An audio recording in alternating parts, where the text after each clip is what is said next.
वेगवान मुंबईशी जुळवून घेण्यासाठी पहा फक्त NDTV मराठी।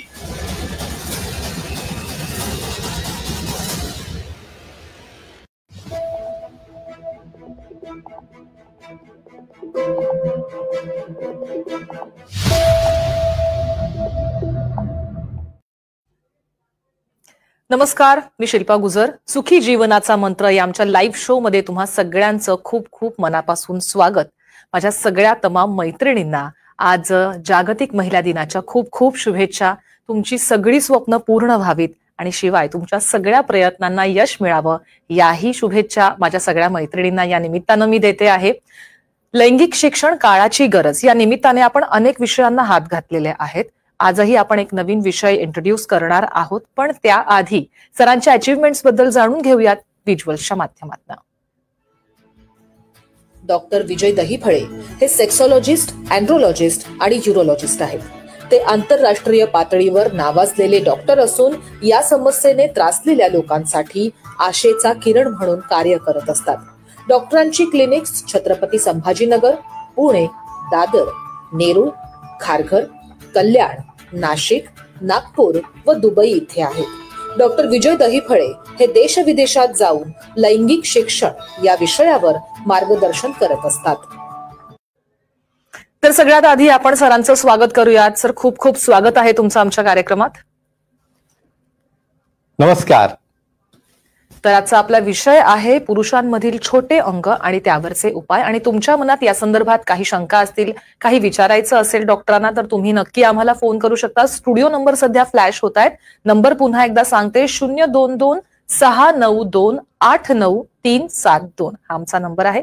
सर, अतिशय सुंदर असा हा विषय तुम्ही निवडलेला आहे। मला वाटतं या संदर्भात बरेच जणांनी आपल्याला विचारलं होतं, ओपीडी मध्ये सुद्धा किंवा मेल्स वरती सुद्धा बरेच जणांनी सांगितलेलं की हा विषय तुम्ही घ्या। अखेर आपण या विषयावरती आलोय, काय सांगूया आपण। सर्वप्रथम आपल्या जगभरातील सर्व दर्शकांचं या आपल्या NDTV मराठीच्या लाईव्ह भागामध्ये अगदी मनापासून स्वागत आणि तुमचं अभिनंदन।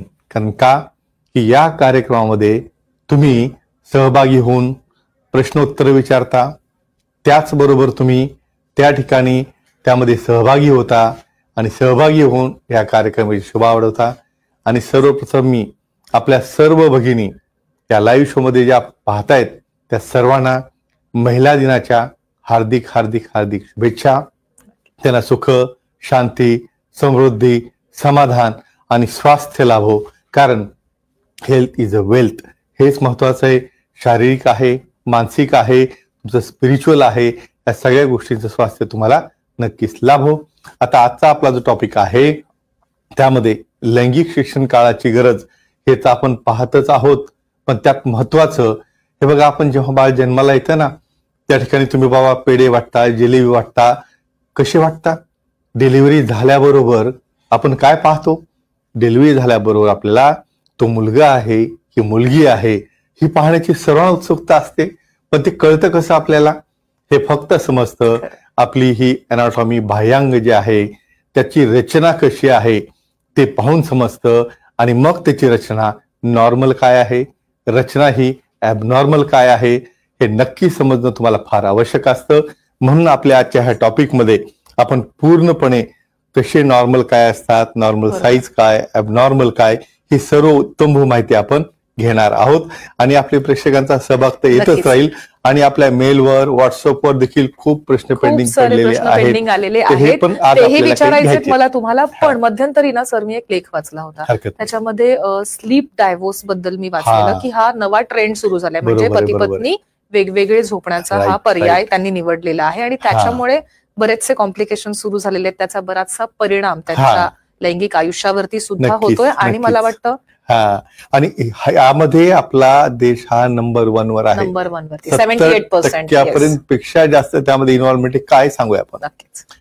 मित्रांनो, ठिकाणी महत्वाचं सांगतो तुम्हाला, हे बघा, हा मंच सुरू करण्याचं एकमेव कारण म्हणजे फार सिंपल गोष्ट आहे हो। आपलं दैनंदिन आयुष्य आपण कसं जगावं, कशा पद्धतीने तुमचा जो वर्किंग पॅटर्न आहे त्याला ऍडजस्ट करावं, ताणतणाव कसा ऍडजस्ट करावा। या ठिकाणी काय झालेलं आहे, एकाची नाईट शिफ्ट असते तर एकाची दिवसा असते। कधी कधी तर असं होतं की काही कारणामुळे काही सवयी त्याला कारणीभूत ठरतात, काय मी बऱ्याचदा विचारलं तर काय म्हणे, अहो हे एवढे घोरतात ना म्हणे, मला अजिबात जवळ झोपायलाच नको वाटतं, सगळ्या रूम मध्ये सगळा आवाज करून टाकतात. हे रियालिटीमध्ये सांगतोय मी. मग ते एक कारण झालं. दुसरं काय, काही जणांना झोपेमध्ये विनाकारण हालचाली करायची सवय असते. मग त्या हालचालीमुळे काय व्हायला लागतं, समोरच्याला डिस्टर्बन्स होतो. आणखी काही महत्वाच्या सवयी सांगतो, पहाटे 4-4 वाजेपर्यंतच्या पार्ट्या महत्वाचं सांगतो मी. अहो तुमचं कसं स्लीप सायकल मॅच होईल, निसर्गाने तुम्हाला स्लीप सायकल दिलेलं आहे, 8 तास तुम्ही झोपायला पाहिजे. पण 8 तास जर तुम्ही झोपले नाही तर त्याचा इतका वाईट परिणाम होतो. अहो हे तुम्ही स्लीप डिव्होर्स जे म्हणताय, यामध्ये किती वेळ तुमच्या पार्टनरनी वाट पाहावी, छोटे कंटाळून काय करतात ते सेपरेशन. बाबा मला निवांत झोप येण्यासाठी मी सेपरेट झोपलेलं बरं. आणि आणखी एक अभ्यास असा आहे की पुरुषांपेक्षा जास्त डिस्टर्बन्स हा स्त्रियांना होतोय. आणि यामध्ये हा बदल आपल्याला घडून आणायचा आहे, कारण स्लीप सायकल चांगली असणं फार महत्वाचं आहे. आणि हे बघा 77% प्रमाण हे बरोबर नाहीये. म्हणजे पुढे चालून भविष्यामध्ये आपल्याला हे बदलण्यासाठीच आपण हा मंच केला आहे की लाईफस्टाईल कशी आपण नक्कीच शिकूया. नक्की सर. आपल्याला एक फोन आलेला आहे, हरकत नाही. आपल्याला फोन आलाय पिंकी यांचा धर्मापुरीहून. पिंकी तुमचा प्रश्न विचारा. नमस्कार सर. बोला. नमस्कार जी, बोला. अगोदर तर मी सगळ्या माझ्या भगिनींना महिला दिनाच्या शुभेच्छा देते. Thank you so much. तुम्हाला सुद्धा आमच्याकडून खूप खूप शुभेच्छा महिला दिनाच्या. थँक्यू. आणि सर माझा प्रश्न आहे, हरकत नाही, मायक्रो पेनिस होण्याचे कोणते कारणे असतात आणि ते टाळता येतं का? नक्कीच. अतिशय छान प्रश्न तुम्ही विचारलेला आहे. त्यासाठी तुमचं खूप खूप कौतुक आहे, कारण की अगदी विषय आपण इंट्रोड्यूस केला आणि त्याच्यानंतर त्यांनी हा इतका सुंदर प्रश्न विचारलेला आहे मायक्रो पेनिस बद्दल. आणि एक महत्वाची गोष्ट तुम्ही ऑब्झर्व केली, आपण तर त्या लहान अंगाचा आपण डिस्कशन करतोय, पण त्याचं सायंटिफिक वर्ड त्याला मायक्रोपीस म्हणतात, ते सांगितलेले सांगूया आपण. मित्रांनो, या ठिकाणी महत्वाची गोष्ट तुम्हाला सांगतो, जन्म झाल्यानंतर तो अवयव नॉर्मल आहे का छोटा आहे का मोठा आहे, आणि ते कारण काय असतात. मायक्रोपेनिस होण्याचं एक बेसिक कारण येतं हायपोगोनॅडोट्रॉपिक हायपोगोनॅडिझम. म्हणजेच काय, हायपोथॅलॅमस आणि पिट्युटरी ग्लँड ही हायपोथॅलेमिक जे सिक्रेशन असतात ते त्या ठिकाणी गोनॅडोट्रोपिन रिलीजिंग हार्मोन्स रिलीज करण्यासाठी टेस्टिसला स्टिम्युलेशन देऊ शकत नाहीत. म्हणून बऱ्याचदा गर्भाशयातच त्या ठिकाणी त्या अवयवाची वाढ झालेली नसते. आणि अशी न वाढ झालेले hormonal causes, congenital causes, fatty असणं किंवा वेगवेगळ्या प्रकारचे सिंड्रोम्स हे त्याचं कारण असतं. पण वेळीच तज्ज्ञांना भेटलं तर ह्या गोष्टीला देखील उपाय असतो. आणि ताबडतोब का भेटायचं असतं, ते एकदा वय जसं वाढत जाईल तसं त्यामध्ये हार्मोनल बदल होतात. त्यामुळे त्या दिलेल्या वेळातच आपण ट्रीटमेंट ही घेतली पाहिजे, मग त्यांना छान रिझल्ट येतो. आणि नक्कीच काळजी करायची गरज नाही. आपल्याला अजून एक फोन येतोय, नाशिकहून आपल्याशी बोलतायत पूनम. पूनम, तुमचा प्रश्न विचारा. नमस्ते सर. नमस्ते जी, बोला. व्हॅक्यूम थेरपीने लिपाचा आकार वाढतो का, याबद्दल सांगा सर. अतिशय छान प्रश्न तुम्ही विचारला आणि महिला दिनाच्या तुम्हाला हार्दिक हार्दिक शुभेच्छा. आणि तुमच्या प्रश्नाचं उत्तर देऊया. आणि तुम्ही खूप छान प्रश्न विचारलेला आहे. बघा, आपल्या पार्टनरसाठी प्रश्न विचारणं, त्याची काळजी घेणं, मी तर म्हणेन आपल्या महिला दिनाच्या निमित्त मी आपल्या सर्व दर्शकांना या ठिकाणी सांगू इच्छितो की कितीही तुम्ही बिझी असाल, कितीही तुम्ही व्यस्त असाल, पण हे लक्षात ठेवा, आपण जगण्यासाठी, चांगलं लाईफ या ठिकाणी राहण्यासाठी आणि एकमेकांची काळजी घेण्यासाठी आलेलो आहोत. हे जरी तुम्ही शिकलं तर मला वाटतं सुखी जीवनाचा मंत्र सुरू व्हायला फार वेळ लागणार नाही. अहो, बऱ्याचदा भीत ट्रीटमेंट घ्यायला त्या व्यक्तीला जावं लागतं आणि तो भीत गेल्यानंतर काही आणलेलं दिसलं ते घरामध्ये भांडणं होतात. तर हे आपल्याला थांबवायचे. आज आपण हा मेसेज देऊ इच्छितो आणि व्हॅक्यूम थेरपी बद्दल सांगतो मी. बघा, महत्वाचं सांगतो मी तुम्हाला. अहो, तुमच्या पार्टनरला डायबिटीस आहे का, बीपी आहे का, अशा काही व्याधी झाल्यामुळं जर पार्टनर त्या ठिकाणी परफॉर्मन्स कमी होत असेल तर तुम्ही त्याला चिडवू नका. बऱ्याचदा ही पार्टनरची फार जबाबदारी आहे. बऱ्याचदा त्याला तुम्ही अवहेलना करू नका. बऱ्याचदा तुम्ही त्याला इन्सल्ट करू नका. तर तुम्ही स्वतःहून त्याला घेऊन जा की ह्यांना खरंच काहीतरी प्रॉब्लेम असणार आहे, स्ट्रेस आहे, आणि मेडिसिन देखील काम करत नसताना जर वेसल ब्लॉक असतील तर अशा वेळेला व्हॅक्यूम म्हणजे एक डिव्हाइस असतं. निगेटिव्ह सेक्शननी ब्लड हे कार्पोरामध्ये येतं आणि एका रिंगद्वारे त्या ठिकाणी ते बेसला कॉन्स्ट्रेट केलं जातं आणि मग त्यांना परफॉर्म करता येतं. आणि डेफिनेटली यामध्ये दोघांनाही आनंद मिळतो. शिल्पाजी, मी सांगेन अशा प्रकारचं ह्यांनी पुढाकार घेणं हे खरंच अतिशय कौतुकास्पद आहे. आणि आपल्या या मंचामुळं हा बदल होत आहे हे मी सांगायला नक्कीच विसरणार नाही. नक्कीच सर, अगदी बदल होतोय आणि तो आपल्याला दिसतोय सुद्धा की इतक्या आपल्या सगळ्या मैत्रिणींचे, महिलांचे फोन येत आहेत. ते खूप महत्वाचे आहे. अजून एका महिलेचा, अर्थात माझ्या मैत्रिणीचा फोन आलाय पल्लवीहून. आळंदीहून पल्लवी आपल्याशी बोलतायत. पल्लवी, तुमचा प्रश्न विचारा. नमस्कार सर.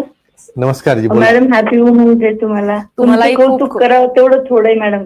वा, थँक्यू सो मच. तुम्हालाही खूप खूप शुभेच्छा महिला दिनाच्या. Thank you ma'am. सर, जन्मलेल्या मुलाला मायक्रोपेनिस आहे की नाही हे कसं ओळखायचे आणि याची ट्रीटमेंट कोणत्या तज्ञ डॉक्टरकडे घ्यायला पाहिजे त्याबद्दल माहिती द्या. नक्कीच पल्लवी, अतिशय सुंदर असा प्रश्न तुम्ही विचारलेला आहे. मला वाटतं जन्मताच एखाद्या बाळाला मायक्रोपेनिस आहे का हे समजू शकतं का डॉक्टर, असा त्यांचा प्रश्न आहे. आणि उरल्याचं उत्तर तुम्हाला द्यायचंय. कुठल्या तज्ञांकडे जायचं हे कुठल्या तज्ञांकडे जायचं हे सांगायची आणि विचारायची मला वाटतं खरं तर गरज लागणार नाहीये, कारण की इथे प्रत्यक्ष डॉक्टर विजय दहिफळे बसलेले आहेत आणि तुम्ही अगदी जवळच्या तुमच्या घराजवळ जे क्लिनिक आहे तुम्ही तिथे नक्की जाऊ शकता. सेंटर्स तुम्हाला सध्या दिसून येत आहे. आपल्या घराजवळ जे सेंटर आहे तिकडे नक्की जायचं आहे आणि डॉक्टर विजय दहिफळे सरांची तुम्हाला अपॉइंटमेंट नक्की मिळेल आणि तुम्ही तिथे जाऊन नक्की भेटा डॉक्टरांना. तुमच्या मनात जी काही ही शंका आलेली आहे, मे बी तुमच्या बाळाबद्दल असेल किंवा आणखी इतर कोणाबद्दल तुम्हाला जर असं वाटत असेल तर तुम्ही नक्की डॉक्टरांना भेटू शकता. आता ते ओळखायचं कसं मी सांगतो. येस, नक्कीच. तर मायक्रोपेनिस ओळखायचं कसं? डिलिव्हरी झाल्याबरोबर काय महत्वाचं आहे? तुम्ही पहा त्या ठिकाणी अंडकोश खाली आहेत का, त्या ठिकाणी लेंथ किती असावी बरं, ते ओळखण्यासाठी कमीत कमी जन्मलेल्या बाळाला 1.5 इंचापर्यंत ती स्ट्रेच पेनाइल लेंथ, म्हणजे थोडस हलक्या हाताने जर आपण त्याला पुल केलं, का पुल करायचं, कारण हे कॉन्टॅक्ट झाल्यामुळे आपण न पुल करता जर पाहिलं तर तुम्ही मिसगाईड व्हाल. तर 1.5 ते 2 इंचापर्यंत लेंथ आली ती नॉर्मल आहे. आणि समजा ही 1 इंचापेक्षा देखील लहान असेल तर त्याला मायक्रोपेनिस म्हणायचं.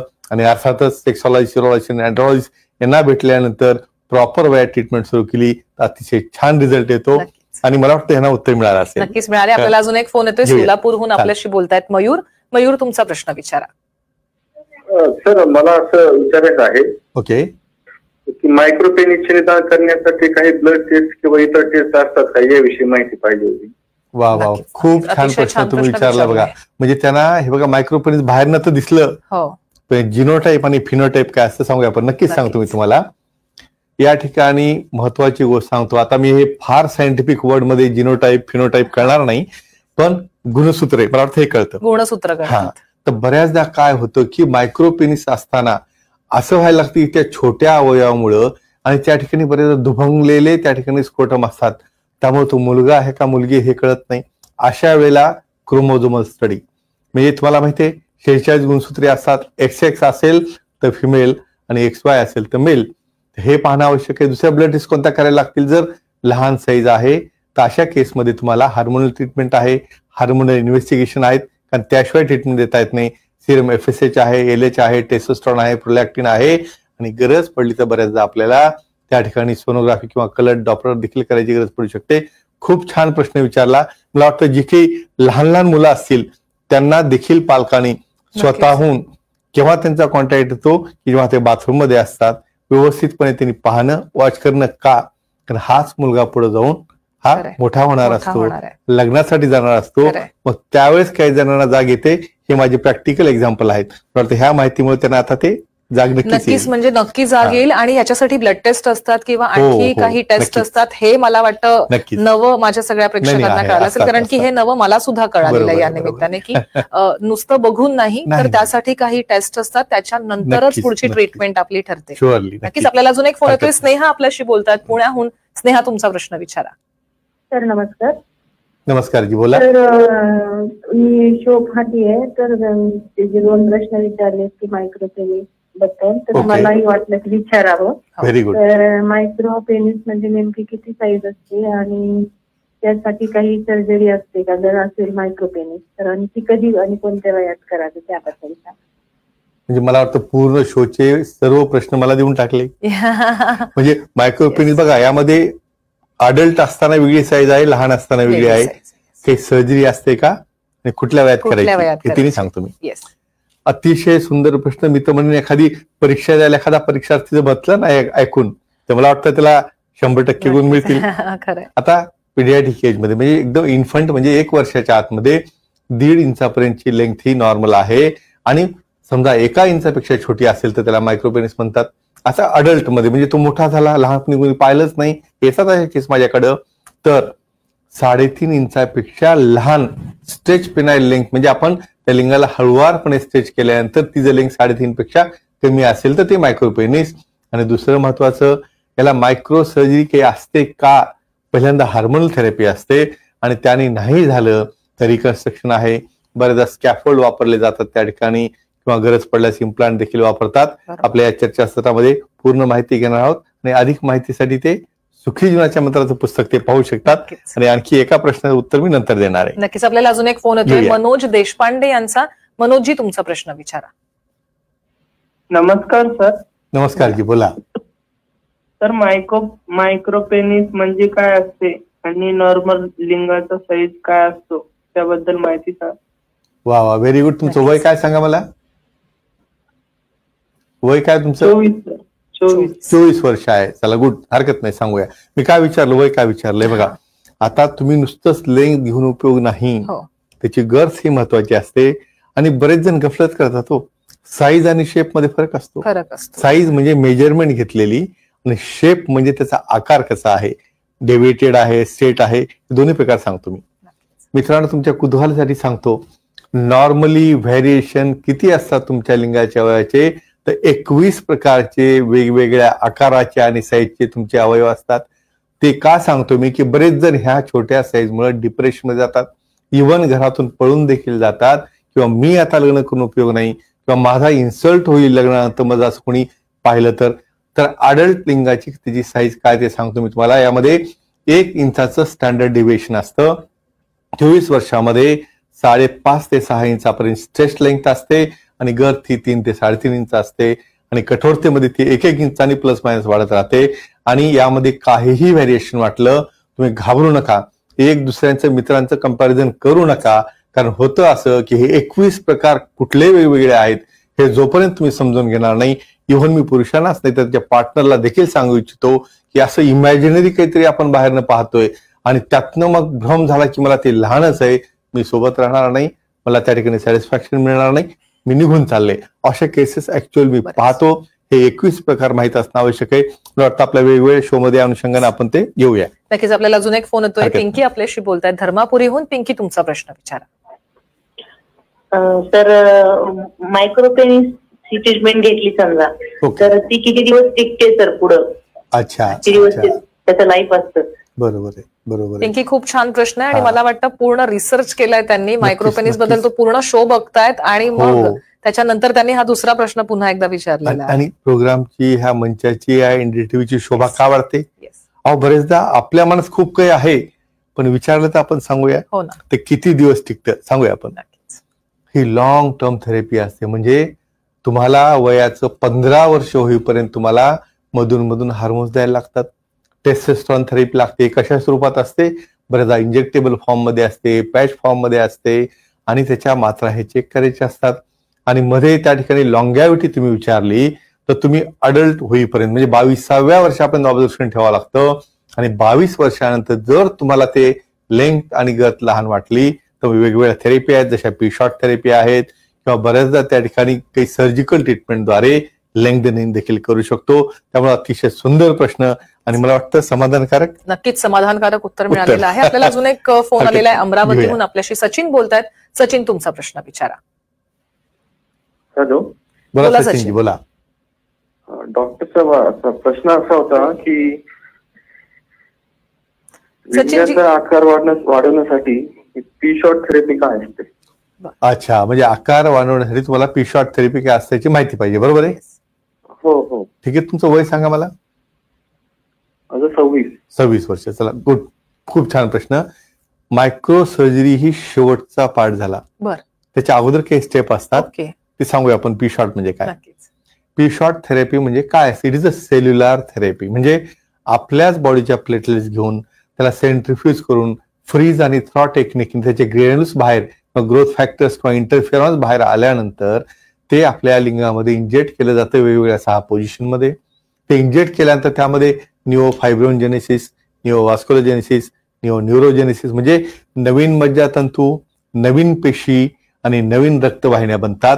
त्यामुळे साईज, लेंथ, गर्थ हे देखील वाढते. पण त्याला ऍडिशनली तुम्हाला व्हॅक्युम थेरपी लागते आणि गरज पडल्यास 6 महिन्यांनी देखील ते रिपीट करता येते. म्हणून अजिबात अशा छोट्या अवयव असणाऱ्या सर्वांनी काळजी करायची गरज नाही. प्रत्येक गोष्टीला ट्रीटमेंट आहे, ऍक्सेप्ट केलं तर आणि तज्ज्ञांना दाखवलं तर आणि सेक्सॉलॉजी यूरोलॉजीचा सल्ला घेतला तर. आपल्याला अजून एक फोन येतोय घेऊया. पुण्याहून आपल्याशी बोलतायत पद्मजा कुलकर्णी. पद्मजा, तुमचा प्रश्न विचारा. हा विजय दडपळे अगदी धाकट्या भावासारखा आहे माझा अरे अरे. आणि तो युनिक आहे. एका अवघड विषयावर नाजूक विषयावर एवढं इतकं अस्खलित इतके वर्ष बोलतो. खरोखर त्याला 10 वेळा हॅट्स ऑफ आहे. हा विषय कोणीही काढला नव्हता आणि बायका सुद्धा आपल्या भावासारखा असं करून प्रश्न विचारतात नाजूक याच्यावर. कुणी आजपर्यंत काढला नव्हता. खरोखर त्याला खूप मोठे मोठे पुरस्कार द्यायला हवेत आणि या विषयावर कुणी बोललं नव्हतं. खरोखर खूप कौतुक करावं तेवढं कमीच आहे त्याचं. तुमचं वय सांगा बरं मला. माझं वय 82 आहे आणि मी एकनाथ महाराजांची भारुडं करताय 50 वर्ष. My name is register in Limca Book of World Record. क्या बात. अच्छा, तुम्ही भारूड सम्राज्ञी आता. वा वा, खूप छान. ऐका आता मला इंडिया बुक ऑफ रेकॉर्डचा हे मिळाला आणि मला ओल्डेस्ट भारूड डान्सर म्हणून त्यांनी डिक्लेअर केलं. पदवी दिली मला दिल्लीहून. खूप छान. छान, तुमचा अभिप्राय इतका छान दिला. आता एकदा तुम्ही पुण्यात मला भेटायला या, आपण सविस्तर गप्पा मारूया, कारण आपल्या बऱ्याच भगिनी यांची वाट पाहतायत आणि इतका सुंदर अभिप्राय तुम्ही दिला की समाजातील सर्व भगिनींना अशा प्रकारच्या समस्या ज्या आहेत त्यातनं मी तर म्हणेन भारुडातनं देखील तुम्ही ही जनजागृती केली पाहिजे. मला वाटतं असा संदेश तुम्ही देऊ शकता. आणि महिला दिनानिमित्त तुम्ही भावालाच हा प्रश्न विचारला, त्यामुळे तुम्हाला अगदी मनापासून महिला दिनाच्या हार्दिक हार्दिक शुभेच्छा. नक्कीच पद्मजाजी, तुम्हाला खूप खूप शुभेच्छा महिला दिनाच्या. सर, वेळ आपली संपत आलेली आहे, त्याच्यामुळे थांबावं लागतंय. पण तुम्ही इतकं सुंदर मार्गदर्शन केलं आमच्या सगळ्या प्रेक्षकांना, त्यासाठी तुमचे खूप खूप मनापासून आभार. धन्यवाद. आणि एकदा आठवण करून द्यायचे माझ्या सगळ्या प्रेक्षकांना, ती म्हणजे आपले 4 फोटो तुम्हाला काढायचे आणि पाठवायचे. तो आजपासून आपलं सुरू झालेलं आहे आणि जे सलग 4 फोटो तुमच्याकडे असतील त्या तुम्हाला व्हॉट्सअपवरती पाठवायचे आहेत आणि तुम्हाला मिळणार आहे सुखी जीवनाचा मंत्र हे पुस्तक गिफ्ट स्वरूपामध्ये तुमच्या घरी. त्याच्यामुळे आता वेळ झाली इथेच थांबण्याची, पण पुन्हा भेटणार आहोत पुढच्या शनिवारी रात्री 11:30 वाजता सुखी जीवनाचा मंत्र या आमच्या विशेष कार्यक्रमात. नमस्कार. नमस्ते.